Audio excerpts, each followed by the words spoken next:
Kita bersatu di dalam doa. Terpujilah Engkau Tuhan Bapa kami, karena Engkau tetap Tuhan yang berkuasa. Kami telah melewati banyak hal Tuhan di masa pandemi, dan sekarang dengan segala perubahan yang ada kami tahu ya Tuhan, Engkaulah yang pegang kendali atas seluruh alam semesta, atas seluruh dunia, bahkan atas kehidupan kami. Engkau adalah Tuhan, Bapa kami, yang selalu bertindak demi dirinya, bahkan demi umatnya. Itulah Engkau Tuhan, di sepanjang zaman Tuhan. Hari ini kami tidak perlu takut, kami hanya perlu terus Tuhan berjalan bersama dengan Engkau, dan bersama satu sama lain murid-murid-Mu, supaya kami tetap mendapat kekuatan dari Engkau. Bulan ini kami akan belajar bertumbuh lebih tinggi lagi untuk menyembah Engkau Tuhan. Karena kami tahu Engkau Allah yang maha tinggi. Ajar kami, tuntun hamba-Mu, supaya kami terus bertumbuh dalam menyembah Engkau. Dalam Yesus, Tuhan Juru Selamat kami berdoa. Amin. Selamat pagi semua buat kita, brothers dan sisters. Hari ini saya berkhotbah juga dari studio baru kita, ada di Bogor, studio sementara. Kita mengalami banyak hal yang terjadi, yaitu perubahan, karena Uli, saudari kita, juga terpapar Omikron. Nggak tahu apa jelas Omikron atau tidak. Daniel Uli, ada Cando juga di rumah di sana, mereka lagi isolasi mandiri. Di saat yang sama, saudara kita juga Steve, dia menyusul dan dia juga terpapar. Ada juga beberapa di Depok ya, saudara kita juga ada Dede. Di Bogor ada juga keluarga Yani sekeluarga, ada di sana kena. Yani sudah pulang, dan Grace sama Angel masih di tempat isolasi di Wisma BPKP Pusdiklat kalau nggak salah di Ciawi. Hari ini Jakarta juga dinyatakan zona merah. Apapun itu bisa mengubah banyak hal dalam hidup kita. Banyak hal bisa berubah. Bahkan cara kita hidup, anak sekolah, anak saya pun kemarin udah mau sekolah, mau langsung pertemuan tatap muka dari 2 hari, udah 3 hari ditingkatkan. Sekarang berubah lagi. Apapun itu, kita mengalami banyak perubahan dalam kehidupan kita. Hari ini, kita akan belajar kembali, ada satu hal yang kita tidak mau terganggu dalam hidup kita, yaitu worship-nya kita, penyembahan, ibadahnya kita kepada Tuhan. Apakah itu kita akan lakukan secara offline, online, onsite, apapun namanya. Ada satu hal yang kita tidak mau berubah. Tuhan kita tetap Tuhan. Kita tetap murid-muridnya. Worship-nya kita kepada Tuhan terus bertumbuh. Dan kita bisa melihat semua brothers dan sister, Tuhan take care kita hari ini. Bahkan orang-orang yang pernah terpapar pun, kita masih bisa tetap sehat dan kita tetap bangkit bersama-sama. Bulan ini kita akan belajar tema yang baru tentang worship exalted above the heavens. Lebih tinggi dari tingkat surga. Wow, ini luar biasa. Belum tahu kita membayangkan surga aja, itu adalah satu hal yang tinggi sekali bayangan kita. Apalagi membayangkan lebih tinggi dari tingkat surga. Ini adalah hal-hal yang kita akan bisa belajar di bulan ini, kita bertumbuh di dalam penyembahan kita. Amin. Kita akan ambil dari Ibrani. Saya hari ini kehilangan pointer saya, nggak ada, saya ganti pointernya pakai ini. Ini nih, ini pindahinnya pakai ini, tak gitu, enak sekali. Kita belajar di kitab Ibrani. Kitab Ibrani adalah kitab yang ditujukan kepada Kristen yang backgroundnya dulu Judaisme atau Yahudi sebelumnya. Yahudi itu sukunya, Judaisme agamanya, kira-kira begitu. Kalau kita lihat, waktu ditulis kitab Ibrani itu khusus Ibrani yang sudah menjadi percaya kepada Yesus, tapi akhirnya mereka menghadapi tantangan, penganiayaan, apa semua. Dan mereka mau berbalik kembali kepada Judaisme. Dan mereka melihatnya bahwa dengan ikut di dalam kekristenan itu bukan sesuatu yang benar-benar luar biasa. Tetapi itu seperti hidup menyembah Judaisme itu lebih powerful. Bahkan mereka mulai melihat bahwa Yesus itu bukan lebih hebat. Kalau kita baca kitab Ibrani, dia berbicara di sana nanti tentang superioritas atau kehebatan dan keunggulan Yesus. Di dalam Judaisme, ajaran agama Judaisme, hal-hal yang ditinggikan adalah ini. Pertama, nabi-nabi. Itu begitu posisinya tinggi di dalam Judaisme. Kenapa?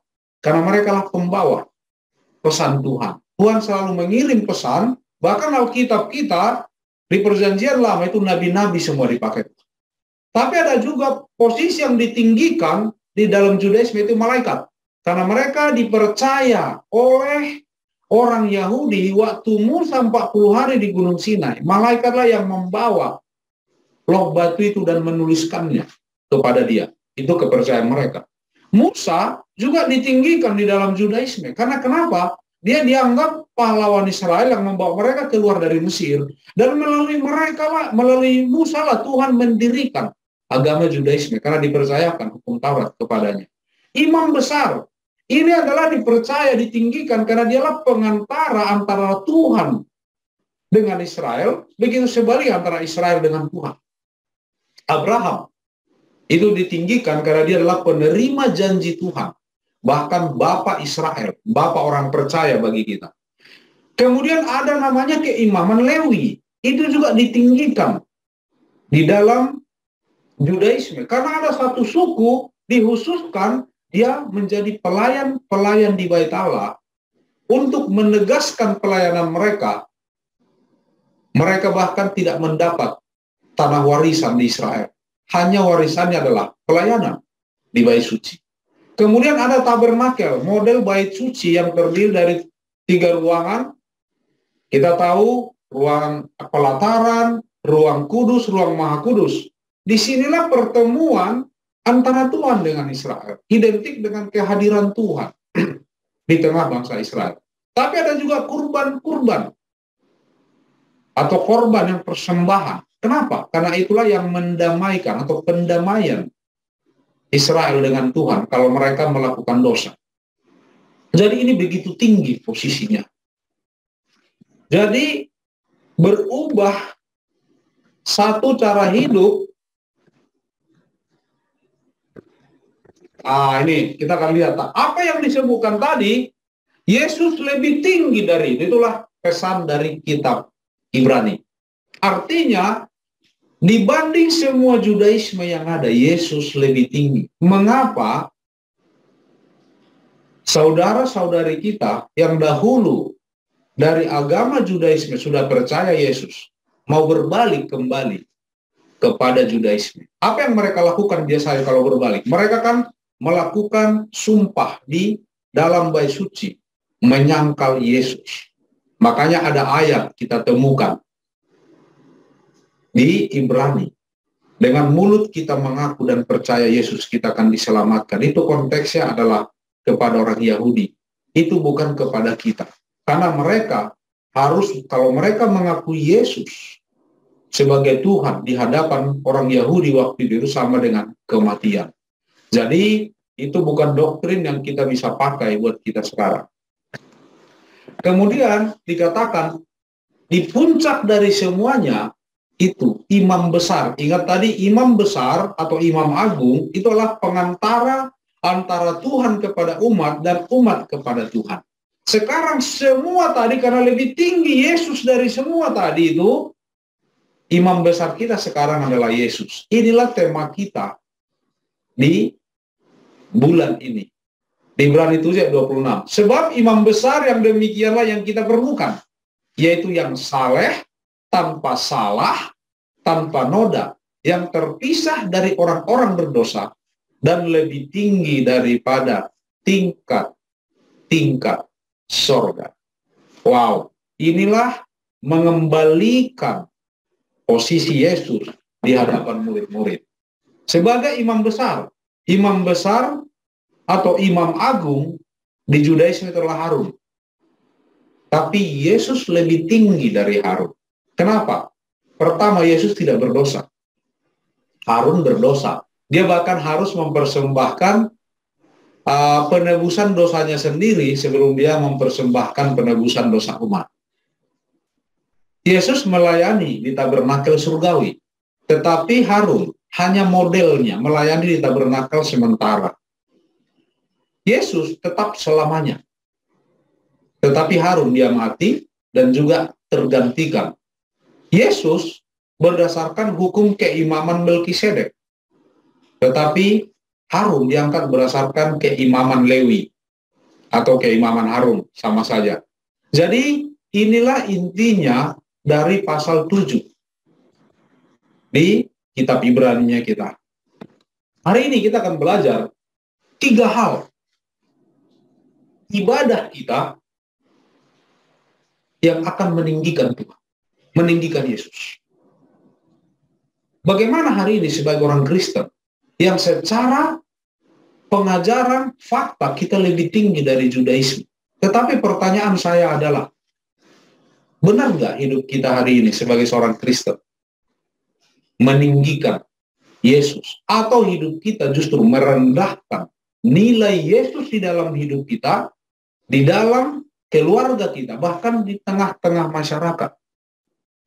Ini yang kita akan belajar hari ini. Ayat 26 tadi, sebab imam besar yang demikianlah yang kita perlukan, yaitu yang saleh, tanpa salah, tanpa noda, ditekankan lagi, yang terpisah dari orang berdosa, dan lebih tinggi daripada tingkat sorga. Dikatakan set apart from sinners. Artinya apa? Set apart, kekudusan. Inilah yang disebut kekudusan. Dipisahkan dari pendosa. Bukan hanya dilepaskan dosanya, tapi terpisah dari orang-orangnya.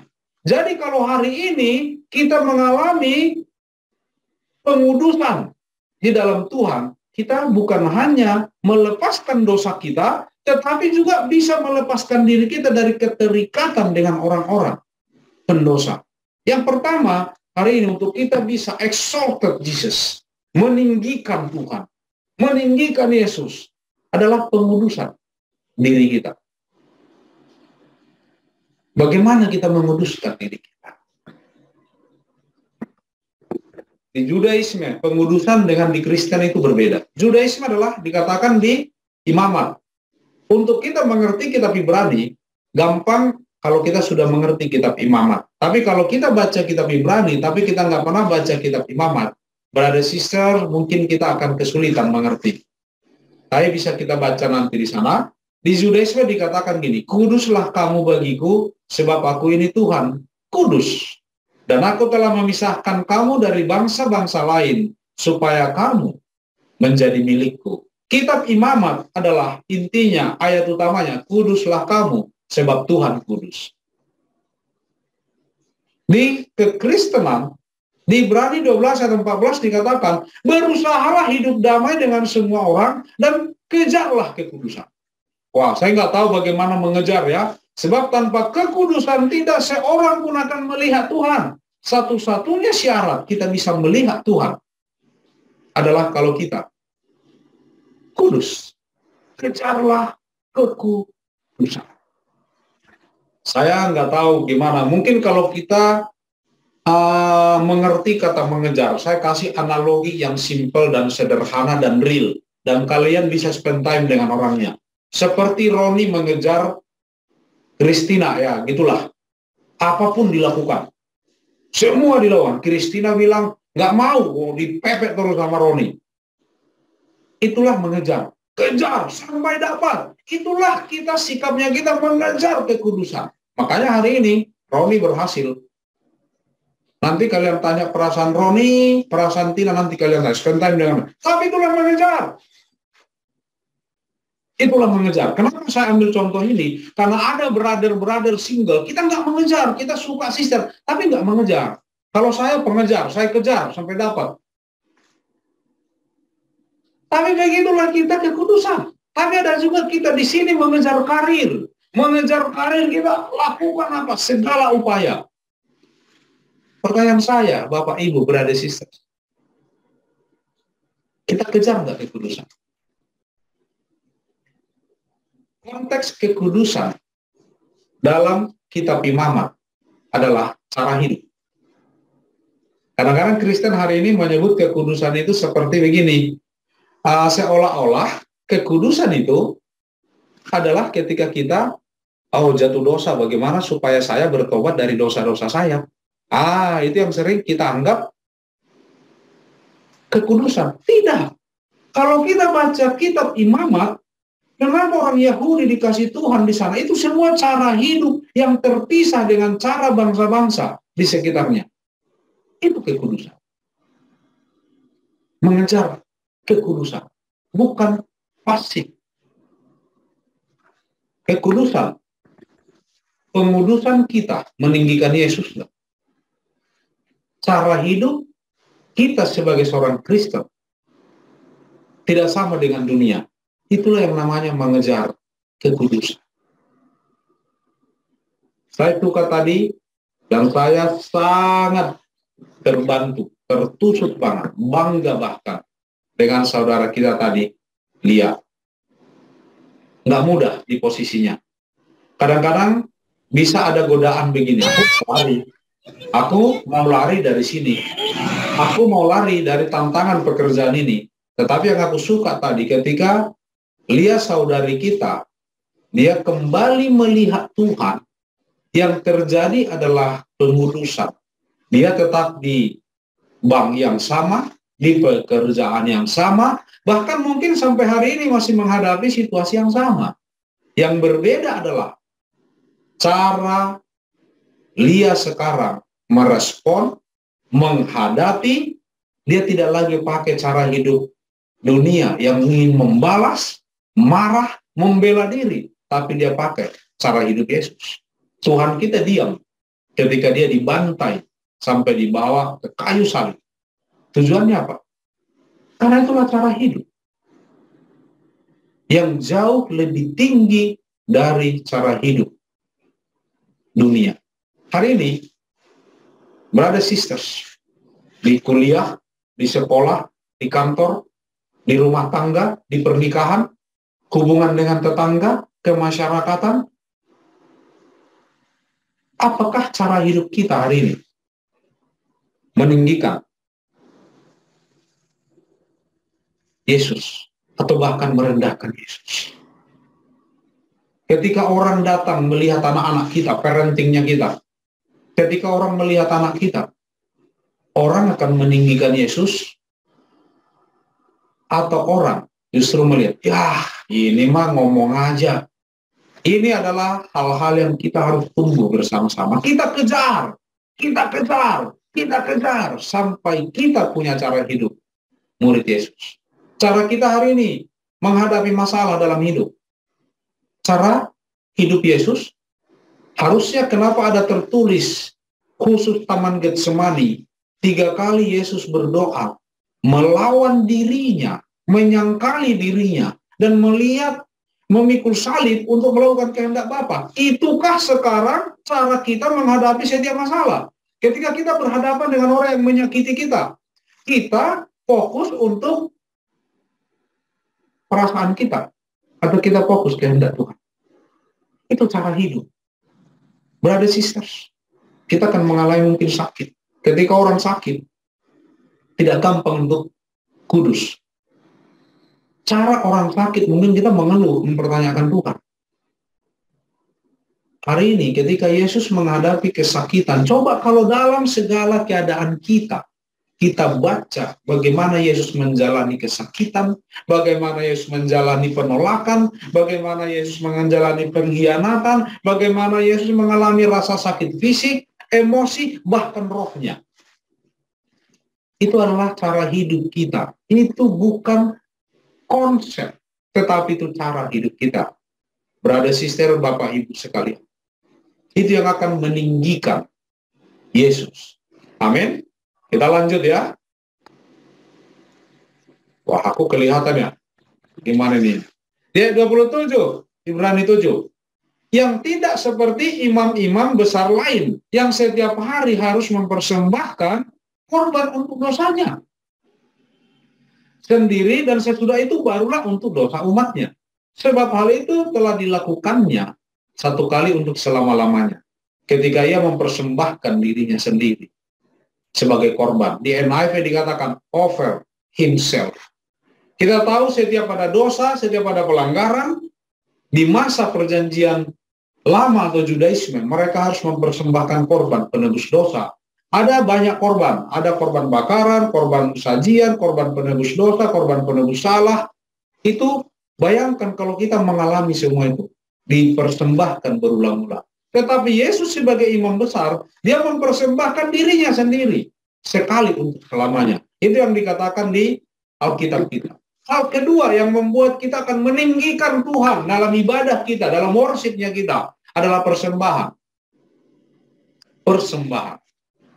Kalau kita lihat di perjanjian lama, ini persembahan. Hari ini kita kadang-kadang tidak mengerti konsep persembahan. Dikatakan di sana Judaisme ini adalah yang wajib. Belum lagi persembahan perpuluhan itu belum masuk di sini.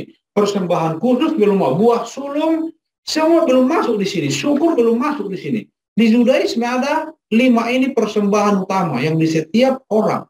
Supaya dosanya bisa diampuni Tuhan, dia harus mempersembahkan persembahan ini.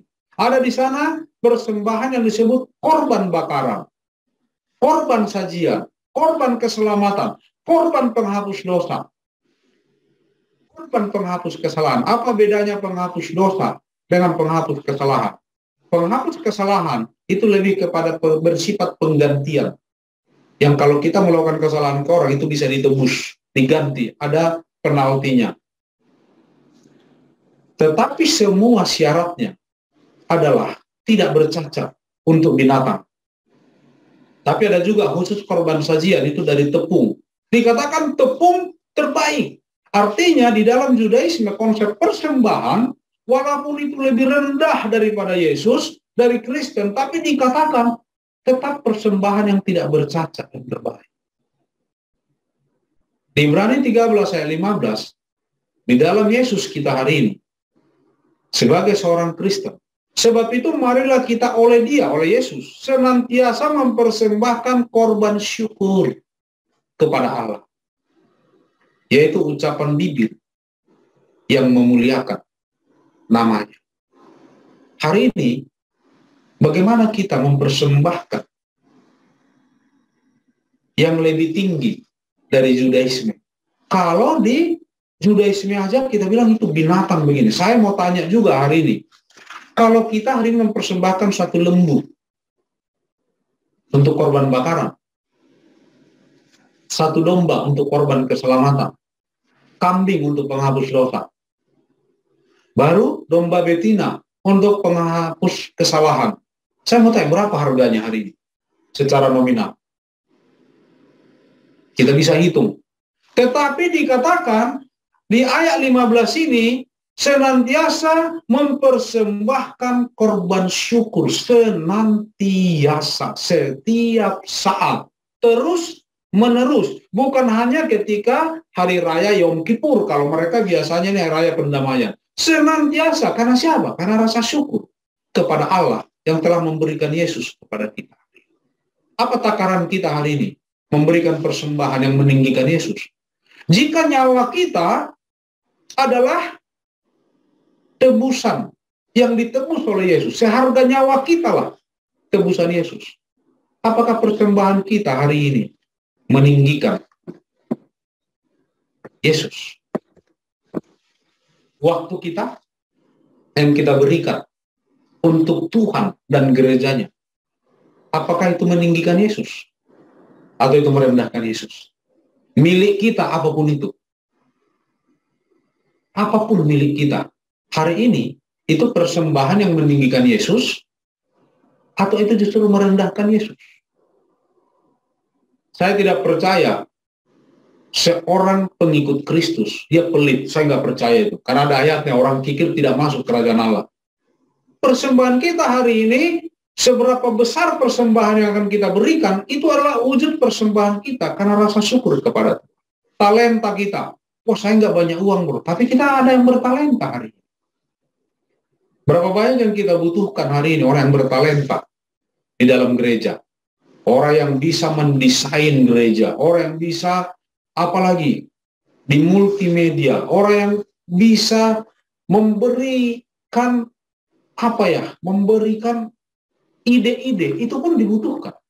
Karunia, ada orang yang karunianya menasehati, ada orang yang karunianya lebih sabar mendengar, mengajar, semua kita butuhkan. Tapi hari ini, kenapa kerajaan Tuhan kesulitan? Karena setiap kita tidak memberikan persembahan yang meninggikan Yesus. Brother sisters, pasti ada yang Tuhan berikan kepada kita. Waktu kita, milik kita, talenta, karunia yang dipercayakan Tuhan. Apakah itu hari ini meninggikan Yesus? Kadang-kadang saya melihat brother sister bilang begini, di kantor sukses kita, memanage orang, membuat presentasi, tapi kita bilang, bro, boleh nggak kamu pimpin devosional dari firman Tuhan? Dan kita bilang, enggak bisa. Pertanyaan saya, kok talenta kita bisa untuk hal lain, tapi untuk meninggikan Yesus, talenta kita nggak terpakai. Kita adalah orang yang berhasil secara karir, berhasil mencapai banyak hal. Tapi kenapa di dalam kerajaan Tuhan, kita seperti orang yang tidak percaya diri? Bahkan kita tidak berani berbicara, bersaksi tentang Yesus. Apakah hari ini perkataan kita tadi meninggikan Yesus? Atau perkataan kita hari ini merendahkan Yesus? Amarah, kata-kata negatif, pikiran negatif, kata-kata yang membuat orang kehilangan iman, tidak dapat kesejahteraan di dalam hatinya. Apakah itu hari ini yang kita punya, brother sister? Ibadah kita bukanlah ibadah hanya waktu kita sekarang ini, lagi khotbah ini, lagi ibadah ini. Ibadah kita adalah seluruh hidup kita, meninggikan Yesus. Amin. Kita lanjut ya. Di ayat berikutnya, Ibrani 8 ayat 1b sampai 2. Kita mempunyai imam besar yang demikian, yang duduk di sebelah kanan tahta yang maha besar di sorga, dan yang melayani ibadah di tempat kudus, yaitu di dalam kemah sejati, yang didirikan oleh Tuhan dan bukan oleh manusia. Yesus sebagai imam besar, dia juga melayani ibadah di tempat kudus. Hari ini Yesus di surga, dia berdoa buat kita. Dia bahkan masih melayani di surga loh. Apa pelayanan Yesus di surga setelah pelayanan di bumi? Dia mempersiapkan tempat loh buat kita loh. Sampai hari ini Yesus masih tetap melayani di surga buat kita. Kita yang di dunia hari ini sebagai pengikut Kristus, apakah kita berhenti melayani? Dikatakan di ayat 6-nya, tetapi sekarang ia telah mendapat suatu pelayanan yang jauh lebih agung. Karena ia menjadi pengantara dari perjanjian yang lebih mulia, yang didasarkan atas janji yang lebih tinggi. Perjanjian kasih karunia di dalam Yesus, itu lebih tinggi daripada perjanjian Musa, hukum Taurat dengan Israel. Hari ini, melayani di dalam gerejanya Tuhan, di dalam kerajaannya Tuhan. Apakah kita melihat ini sebagai pelayanan yang jauh lebih agung, atau ini seperti beban bagi kita? Saya selalu mengatakan kepada anak-anak kita, remaja, teens, mau mereka respon atau tidak, saya selalu katakan, orang paling hebat, paling bertalenta di dunia, paling pintar di dunia, mereka boleh mencapai apapun posisi di dunia. Pertanyaan saya, apakah itu pelayanan untuk Kristus atau tidak? Kalau tidak, itu tidak agung di mata Tuhan. Tidak mulia di mata Tuhan. Orang terbaik melayani Raja segala Raja. Amin. Apa yang membuat kita hari ini bisa meninggikan Tuhan? Meninggikan Yesus melalui ibadah kita atau penyembahannya kita. Pelayanan. Hari ini, siapa pelayan? Orang bilang pelayan adalah pendeta. Enggak apa-apa pelayan, amin. Tapi begitu banyak pelayanan-pelayanan yang lain yang kita bisa lakukan satu sama lain. Dalam Judaisme pelayanan, dengan demikian imam mengadakan pendamaian bagi orang itu karena dosanya. Inilah pelayanan utama dari imam besar. Seperti Harun di masa Judaisme. Dan Yesus hari ini. Pelayanan utama bagi Harun adalah mendamaikan semua orang Israel dengan Tuhan. Tetapi di dalam Kristen hari ini, kita punya imam yang lebih tinggi. Dan semuanya ini dari Allah yang dengan perantaraan Kristus telah mendamaikan kita. Dulu kita adalah seterunya Tuhan karena dosa kita. Dengan dirinya dan yang telah mempercayakan pelayanan pendamaian itu kepada kami. Wow, itulah keyakinan Paulus. Pelayanan pendamaian. Pelayanan itu bukan hanya di dalam gereja, di dalam bait Allah. Justru pelayanan tertinggi di mana Yesus harus datang sebagai hamba ke dunia adalah supaya dia bisa mendamaikan setiap orang berdosa dengan Tuhan. Pelayanan di gereja, brother sisters, mungkin terbatas. Digabung semua jemaat Depok, kalau kita bilang, aku mau melayani semua di gereja, bro, udah nggak cukup kita. Penyanyinya udah ada, multimedia udah ini, aku ngapain? Pelayanan puncak dari semua pelayanan. Makanya pelayanan ini satu-satunya pelayanan yang terjadi di ruang Maha Kudus. Yaitulah pelayanan pendamaian. Itu adalah Harun, di mana dia membawa itu kepada tabut itu. Di sanalah diperdamaikan, di sanalah kunci, diampuni dosa kita atau ditutupi dosa kita oleh Tuhan atau tidak. Hari ini pelayanan kita sebagai Kristen lebih tinggi dari Harun. Makanya disebut kita imamat yang rajani. Itu di buku Petrus. Kita semua imamat yang rajani. Karena imam agung kita adalah Yesus, kita juga punya keimaman Lewi di dalam diri kita. Tapi apa pelayanan kita? Pendamaian. Memperdamaikan setiap orang kepada Yesus. Inilah pelayanan kita yang akan meninggikan Yesus hari ini. Brother sisters, ketika ada keluarga yang berseteru, ketika ada keluarga yang berantakan, ketika ada di sekitar kita orang-orang yang kehilangan iman, orang-orang yang jauh dari Tuhan, orang-orang yang tidak mengerti balik kepada Tuhan, mereka hidup di dalam daging dan menjadi seterunya Tuhan. Siapa yang akan mendamaikan mereka dengan Tuhan?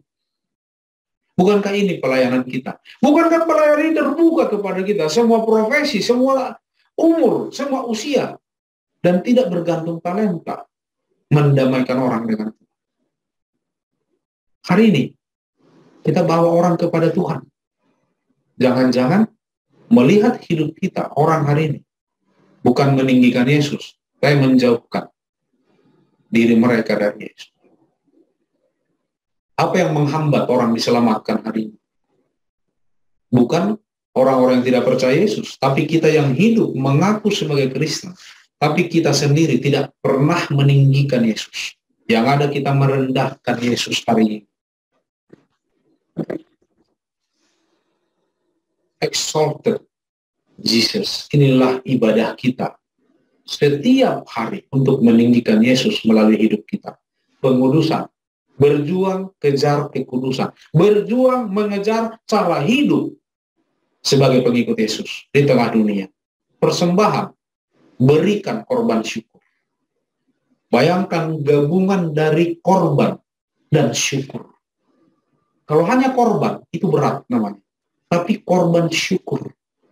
Itulah persembahan kita. Ukuran persembahan kita hari ini. Melalui milik kita, talenta, karunia, bahkan waktu atau hidup kita sendiri.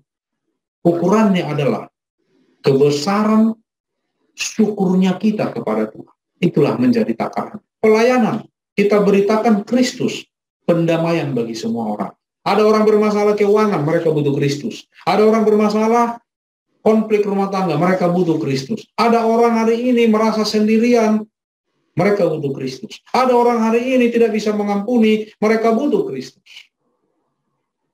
Mereka butuh pelayanan pendamaian. Brother sisters, mari kita ambil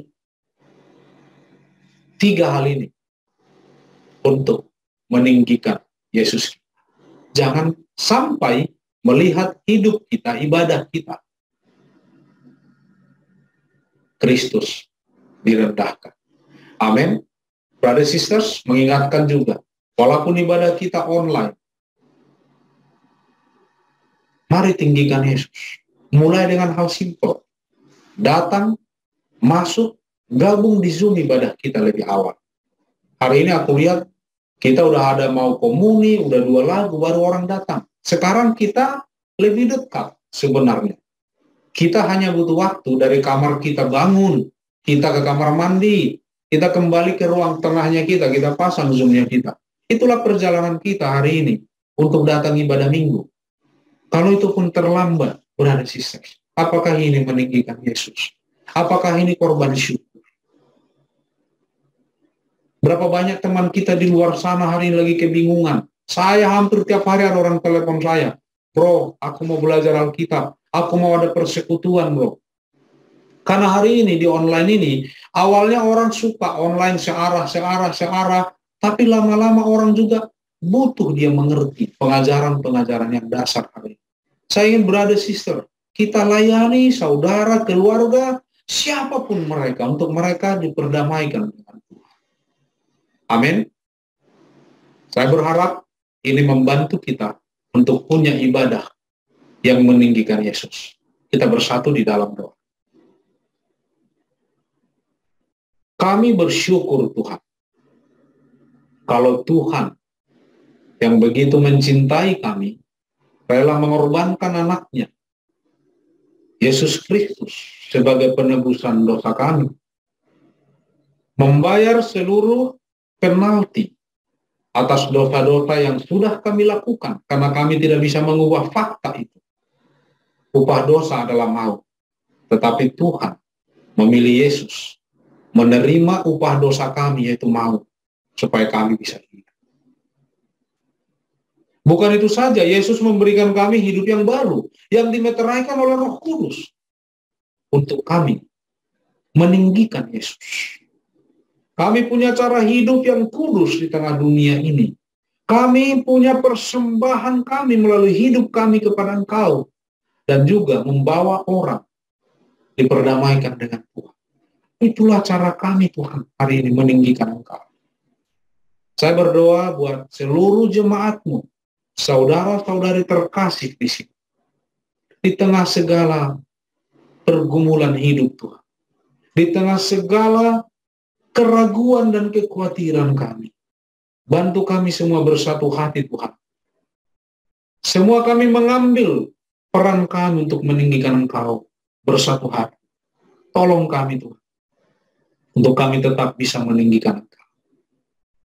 Terpujilah Engkau Bapa, di dalam Yesus kami berdoa. Amin.